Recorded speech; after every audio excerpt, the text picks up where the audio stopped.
Tout de suite, le JT.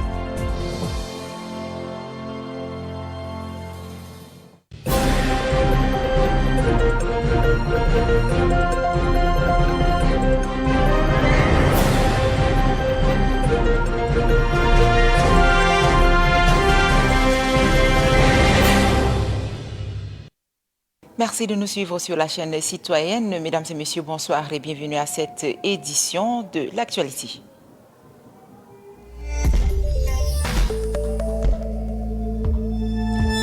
Politique à l'entame de cette édition, le Parti Les Démocrates a organisé ce matin un congrès extraordinaire réunissant les militants autour d'une même vision, celle de repenser aux stratégies de survie politique dans un contexte national jugé préoccupant. Cette mobilisation forte reflète d'une détermination renouvelée à défendre les idéaux démocratiques. La rencontre s'est déroulée en présence du président national du dit parti, le professeur Avouxouma. Diana Nepitimbaye nous en parle. Le deuxième congrès extraordinaire du parti Les Démocrates se déroule à l'ère où le climat sociopolitique national se caractérise par des tensions croissantes et des menaces récurrentes contre les libertés fondamentales. Cette rencontre, placée sous le thème évocateur « Quelle stratégie de survie face à un climat de menaces » s'inscrit comme un moment charnière dans la trajectoire du parti. Le président du comité d'organisation, Gomangdi Sénirene, a souligné l'importance de cette instance comme interpellation solennelle de l'ensemble des acteurs politiques sur l'urgence de préserver les acquis démocratiques en consolidant les fondements de l'état de droit. Ce congrès, organisé en ce mois particulier d'août 2025, doit interpeller tout acteur épris d'une gouvernance normale. C'est dans ce contexte que les démocrates ont choisi ce mois calme pour projeter le Tchad tout entier vers des grandes réflexions des femmes et des hommes, afin d'envoyer notre République vers une démocratie de qualité. La démocratie, ce mot d'une prononciation et définition si facile, se montre aussi très complexe depuis les rues d'Athènes et surtout dans plusieurs pays quant à sa pratique dans la mesure où nous sommes en droit de s'interroger. Pour le président national, professeur Avouxouma Djona Atienemu, les échanges issus de cette assise devront contribuer à corriger les erreurs du passé et à mieux structurer la marche vers les futures échéances électorales, avec pour boussole une alternance politique pacifique et crédible. Ce congrès qui s'ouvre vers un nouveau chemin collectif est destiné à faire progresser le parti à l'effet de lui faire gagner les paris qu'il a choisis, à savoir apporter une réponse politique aux questions lancinantes que se pose le peuple tchadien, retrouver le chemin de l'espérance, tenir la promesse de l'égalité, de la justice et de la laïcité, défendre les valeurs et les projets qui font obstacle à l'unité nationale. Bref, faire du Tchad un pays dans lequel chaque citoyen a sa place. Chaque Tchadien peut vaquer librement à ses activités. Chaque Tchadien peut donner son opinion sans être inquiété ou tué. Plus qu'un simple congrès, cette rencontre marque un tournant stratégique dans la redéfinition des priorités du parti. Les démocrates entendent désormais faire de la lutte pacifique pour la démocratie un impératif national et appellent toutes les forces patriotiques à une mobilisation collective en faveur d'un Tchad plus juste, plus libre et résolument tourné vers l'avenir.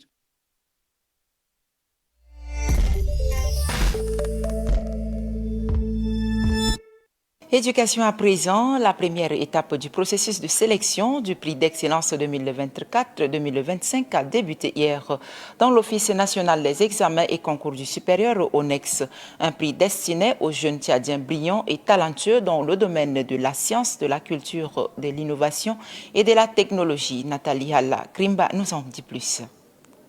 Institué par décret numéro 0071/PR/2025 du 11 février 2025, le prix d'excellence consacre l'engagement des plus brillants jeunes Tchadiens dans les domaines de la science, de la culture, de la technologie et de l'innovation. À travers ce prix prestigieux, le chef de l'État entend valoriser le mérite scolaire, y stimuler l'émulation intellectuelle et raviver la flamme terme de l'excellence dans les établissements d'enseignement. S'exprimant au nom du comité, Mme Issa Djibril a souligné que cette étape de collecte des données directement auprès de l'ONEX traduit la volonté des autorités de garantir la transparence et l'impartialité dans tout le processus de sélection. Outre les moyennes obtenues au baccalauréat scientifique, d'autres critères qualificatifs seront minutieusement examinés par le jury. Un prix d'excellence en faveur de la jeunesse. Le prix concerne les récipiendaires qui ont réalisé une créativité exceptionnelle.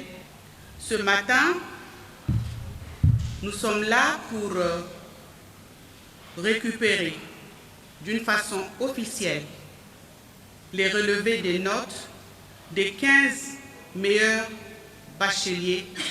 Ces résultats, nous les avons récupérés de l'ONEX.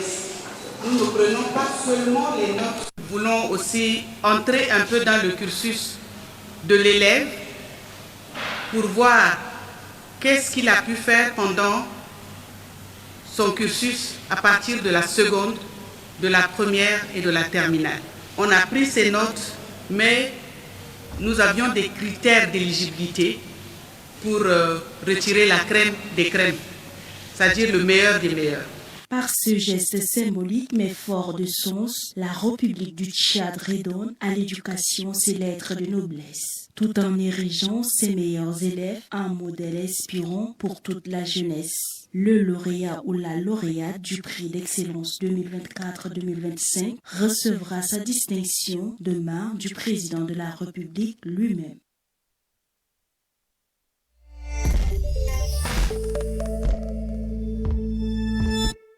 La page société à présent à la Lumière, la solidarité prend racine dans les valeurs communautaires. La coopérative Action pour la promotion de l'agro-pastoral vient d'offrir des chaises, des nattes aux lieux de culte, églises et mosquées de la localité. Un geste symbolique qui renforce donc les liens entre le développement local et la cohésion sociale. Mistangar Victor, chose vue et entendue. À la Lumière, dans cette commune paisible, située dans le département du Chari, la foi a su rassembler les cœurs. La solidarité agit dans cette ville cosmopolite. Aujourd'hui, la coopérative Action pour la promotion de l'agro-pastoral a fait un geste simple mais significatif au sein des communautés. Cette jeune coopérative qui œuvre pour la promotion de l'agriculture et de l'élevage a remis officiellement des chaises et des nattes aux différentes confessions religieuses de la ville. L'objectif de ce geste caritatif est d'améliorer les conditions d'accueil des fidèles dans les lieux de prière. La présidente de cette coopérative a indiqué que les lieux de culte sont les espaces importants dans la société. On a choisi de venir offrir ce don aux églises, aux mosquées, parce que c'est eux les garants de la paix, c'est eux qui prient dans des lieux secrets pour qu'il y ait la paix, pour qu'il y ait la tranquillité, pour qu'on puisse vivre en harmonie et que la vie puisse être meilleure pour tout et chacun de nous. Le don est composé des bons, des nattes et des sakans. Et je demanderai à ce qu'on puisse encore fournir beaucoup d'efforts pour continuer cette œuvre ensemble. Ce don vient à point nommé. Nous manquions de places pour accueillir tout le monde. C'est une bénédiction. Musulmans et chrétiens unis dans la reconnaissance saluent l'initiative. La solidarité intercommunautaire se vit ici au quotidien. Ça montre qu'on pense à nous, même dans nos lieux de culte. C'est un geste qui nous touche vraiment. Ont unanimement témoigné les dignitaires religieux de cette sous-préfecture. On a choisi la ville de Lumière pour cette œuvre caritative parce qu'on a porté à cœur de venir nous installer ici à la Lumière. Et quand tu viens pour cohabiter avec quelqu'un, il faut de la sympathie, il faut de l'amour, il faut la paix, il faut le dialogue, la cohésion pacifique. Nos conseillers qui nous prodiguent des conseils, qui nous encadrent, qui nous orientent, c'est grâce à leur vision qu'aujourd'hui nous sommes là. Il s'agit de M. Djekol Arma et de M. Youssouf Ali Djorkodé. Et il y a aussi nos partenaires de l'ACI qui nous ont aussi soutenus financièrement pour que cela puisse se concrétiser aujourd'hui. Un don modeste certes, mais porteur d'un message fort. Dans cette commune agro-pastorale, le développement local rime avec l'inclusion et respect des croyances. Et la coopérative Action pour la promotion de l'agro-pastoral entend bien continuer à œuvrer pour le bien-être de toutes les couches sociales de cette sous-préfecture. Mistangar Victor depuis Lumia. À N'Djamena, le constat est alarmant. De nombreuses femmes sortent des différents quartiers de la ville pour se lancer dans le commerce. Exposées à toutes sortes de dangers, ces femmes avec des plateaux sur la tête se lèvent très tôt pour sortir et rentrer au coucher du soleil. Tous ces risques à la recherche du pain quotidien. Mastédin Josiane nous en parle. Dès 6 heures du matin jusqu'à la tombée de la nuit, elles arpentent les rues poussiéreuses de la capitale, portant courageusement sur leur tête les plateaux garnis de vivres ou de petits articles. Ces femmes, invisibles aux yeux de beaucoup, parcourent de longues distances, souvent à pied, pour tenter d'écouler leurs marchandises au bord des grandes artères, notamment aux abords du marché abattoir. Le danger est permanent. Sans espace dédié, elles s'installent à même la chaussée, exposées aux accidents de circulation, aux intempéries et à l'insécurité. Nombre d'entre elles se plaignent de l'indifférence générale, affirmant être traitées comme des citoyens de seconde zone. Pourtant, ce commerce modeste constitue pour elles le seul moyen de subvenir aux besoins de leur foyer. Bon, effectivement, il court assez de dangers, mais c'est la responsabilité des parents de pouvoir éduquer bien ces enfants-là. Parce que si je constate bien, c'est la vacance. C'est la vacance, donc c'est normal que les enfants devraient faire le commerce. Mais à ce sujet, ça devrait être un peu canalisé. Les parents devraient leur donner des directives et autres parce que je vois ces enfants-là courent assez de risques. On dit qu'ils ne risquent rien à rien. Donc si les enfants risquent leur vie là, c'est pour gagner aussi leur pain. Parce qu'ils ne peuvent pas aussi rester comme ça à la maison. Certains parents ne peuvent pas aussi assumer normalement les besoins de ces enfants. Donc les enfants sont obligés de venir chercher eux-mêmes. Mais cette activité ne gêne pas que les commerçants. Les passants et usagers de la route dénoncent également une occupation anarchique de la voie publique, rendant la circulation difficile, notamment en soirée. Si tous s'accordent sur la nécessité de ces petits commerces, beaucoup appellent à une réorganisation plus encadrée et plus humaine. Ils attirent également la sonnette d'alarme sur la présence accrue d'enfants dans ce type de commerce. Un phénomène préoccupant qui relance la question des responsabilités parentales et de la protection de l'enfance dans les milieux défavorisés. Si tu trouves un 500 000 francs, avec les enfants, ça peut aller. Mais si tu es à la maison, tu ne peux pas trouver aussi. C'est pour cela qu'on est venu ici pour chercher. On ne sait pas, on nous considère comme si nous sommes des enfants, qu'on n'a pas notre place ici ou quoi. Donc moi je trouve beaucoup, c'est la négligence. Puisqu'on ne trouve pas la place pour rester assis.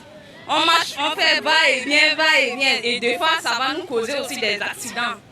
Donc, c'est ça. Face à ces conditions déplorables, les vendeuses du marché abattoir ne demandent ni pitié ni privilège, mais simplement un espace sécurisé et digne où exercer leur commerce. Il appartient désormais aux autorités compétentes de répondre à ces cris silencieux qui est avant tout un appel à la dignité.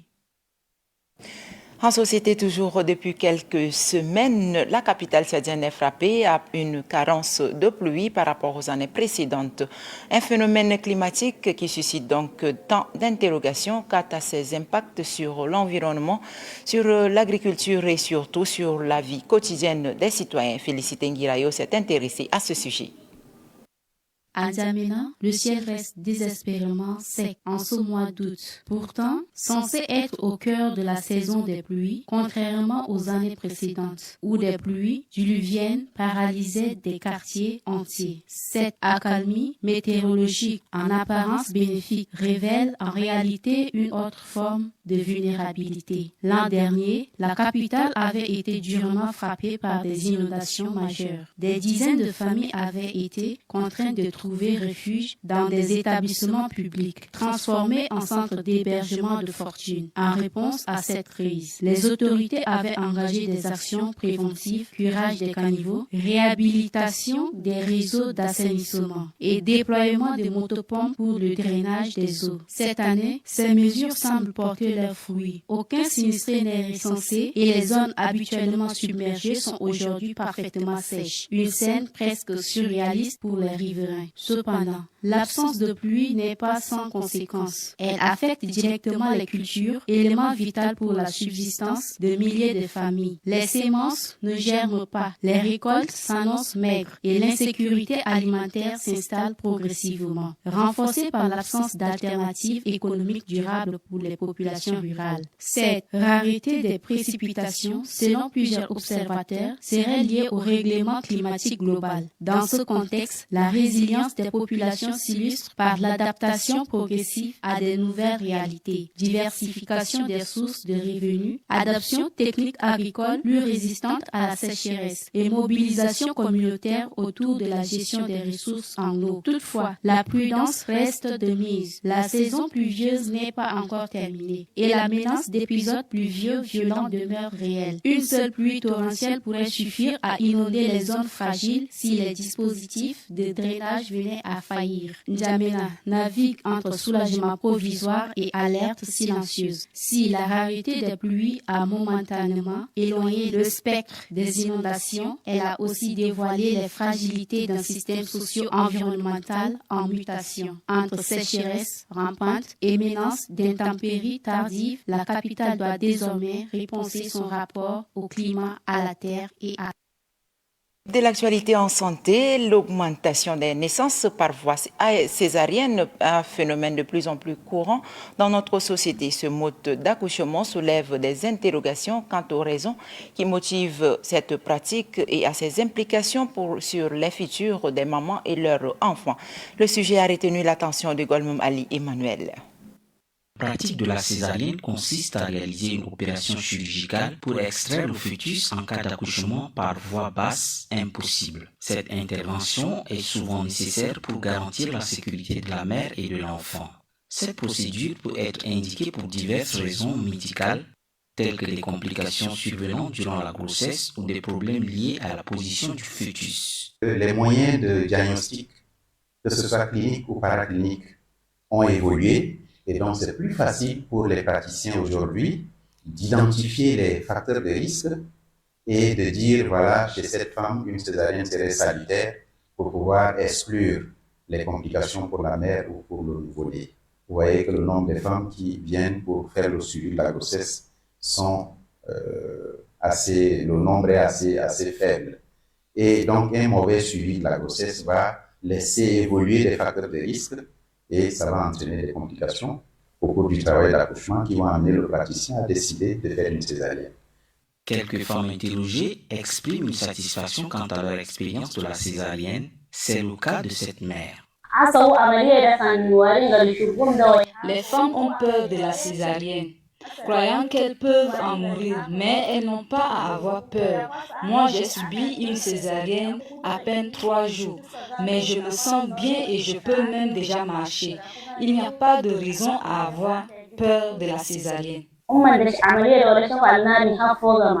Le gynécologue, chef de service de la maternité de l'hôpital provincial de Moundou, conseille aux femmes de se faire suivre par un spécialiste de la santé dès les premiers signes de grossesse pour éviter toute complication.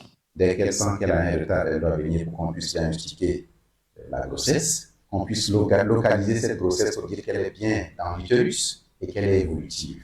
Et à partir de ce moment, elle doit de manière régulière être suivie au 2e trimestre, au 3e trimestre et vers la fin de la grossesse. C'est de cette manière seulement qu'on pourra, au fur et à mesure, lui donner tout le traitement et les mesures adéquates qui vont permettre au fur et à mesure de gérer ces complications pour qu'on n'arrive pas, le jour du travail d'accouchement, à une situation grave qui conduise à une césarienne. Les femmes enceintes sont également encouragées à discuter avec leurs professionnels de santé des options d'accouchement et à adopter un mode de vie sain durant leur grossesse. Restons toujours en santé. Les consultations prénatales permettent de contrôler la santé de la mère et de l'enfant.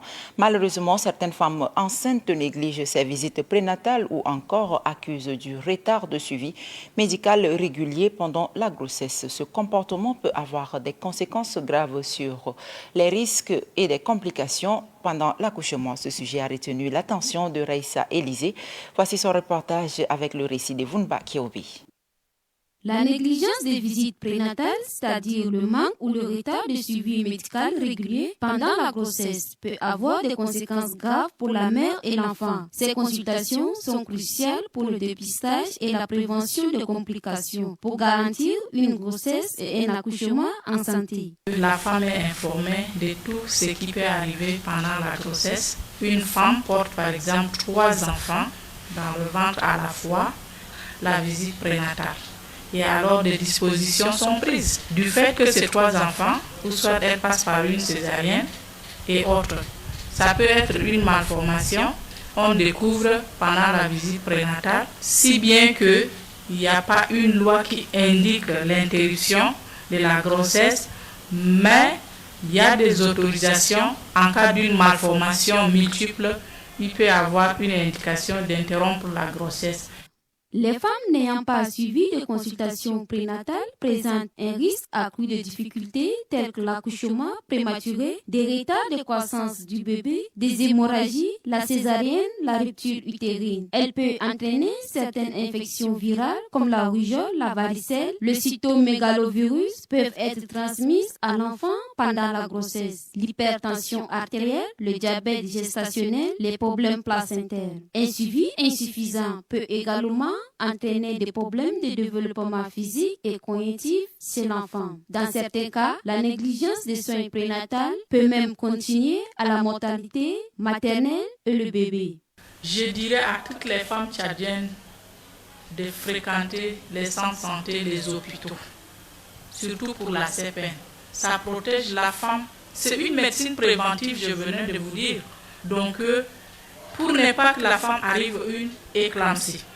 Donc peut-être que vous ne connaissez pas le terme, la tension de la grossesse. Pendant la grossesse, il y a des femmes qui font une hypertension et qui les amènent à convulser, dont on dit c'est un sorcier, c'est un ceci. Donc tous ces risques seront épargnés avec la CPN. Je conseille à toutes les femmes tchadiennes. Si les consultations prénatales sont généralement sûres et essentiellement pour la santé de la mère et de l'enfant, celles-ci permettent de prévenir et de gérer les risques liés à la grossesse et à l'accouchement en assurant un suivi personnalisé et adapté à chaque situation.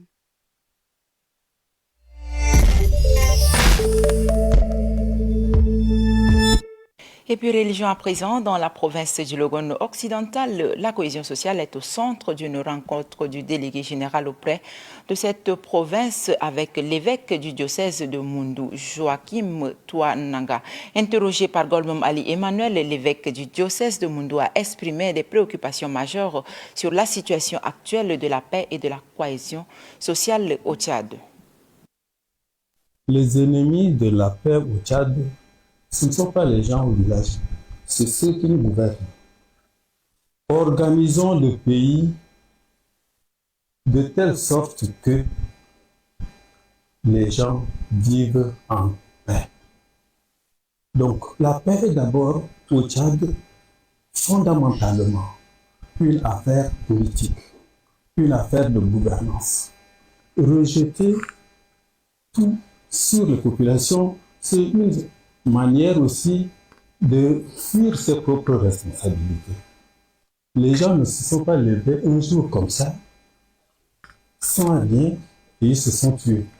Il est absolument important que nous ayons l'honnêteté intellectuelle d'analyser profondément les causes de la menace de la paix au Tchad. Et surtout, engageons-nous, faisons des actes concrets pour que la paix revienne au Tchad. Nous tous qui sommes là, on va aller prier. Dieu là, il ne va pas changer le cœur de quelqu'un malgré lui. La paix au Tchad dépend d'abord de la politique tchadienne. Ça dépend uniquement de la politique tchadienne. Si les autorités ne veulent pas de la paix, il n'y aura pas de la paix et jusqu'aujourd'hui, elles n'en veulent pas.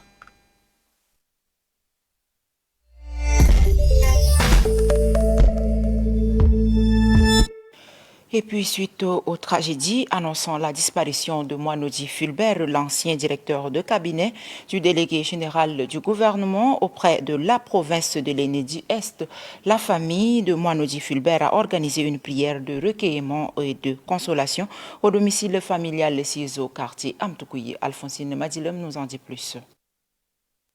Le 2 août 2025, une date fatidique pour la famille de l'ancien directeur du délégué général du gouvernement auprès de la province de l'Enedi-Est. Une nouvelle qui a bouleversé toute la famille biologique et professionnelle et a alimenté les vives réactions tant dans les milieux politiques, juridiques ainsi que sur les réseaux sociaux. Selon les affirmations du procureur auprès de la province du Ouaddaï, l'ancien directeur de cabinet Moinodi Fulbert se serait immolé en s'aspergeant d'essence qu'il aurait lui-même achetée. Cette déclaration a été rejetée en bloc par la sœur cadette du défunt. Je ne vous crois pas, Fulbert ne va pas se suicider. Fulbert, que je le connais, ne va pas se suicider. Fulbert demande de l'aide. Fulbert demande de l'aide. Fulbert demande le secours. Comment quelqu'un... Non. Dites-moi la vérité. Et à ma grande surprise, j'ai vu dans les réseaux sociaux, j'ai vu son corps. J'ai vu son corps. C'est quelqu'un... Qu'est-ce qu'il a fait pour mériter ça? Des terres, mon frère, je veux l'enterrer dignement. Je veux l'enterrer à côté de ses parents au Tchad.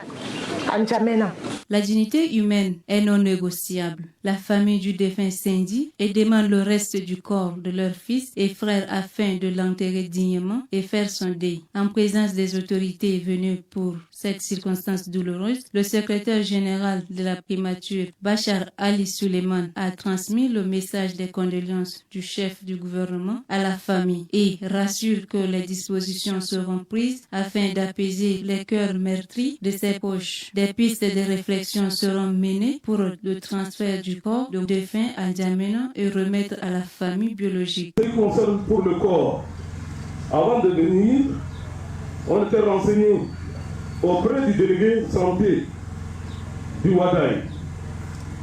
Avec la famille tout à l'heure ensemble, nous allons voir quelles sont les possibilités. D'abord, on est liés, on est des religieux pratiquants. On est des religieux pratiquants, quelles sont les possibilités selon nos religions? 1 et 2, selon aussi médicalement, quelles sont les possibilités? On va évoluer ensemble pour voir comment transférer le corps à N'Djamena, à la famille biologique. Aux dernières nouvelles, la famille exige le corps de leur fils avant le 11 août 2025. Nous présentons nos sincères condoléances à la famille de Moinodi Fulbert. Toutes nos condoléances à la famille de Moinodi Fulbert. Mesdames et messieurs, ainsi prend fin cette édition. Merci de nous avoir suivis. Au revoir et à bientôt.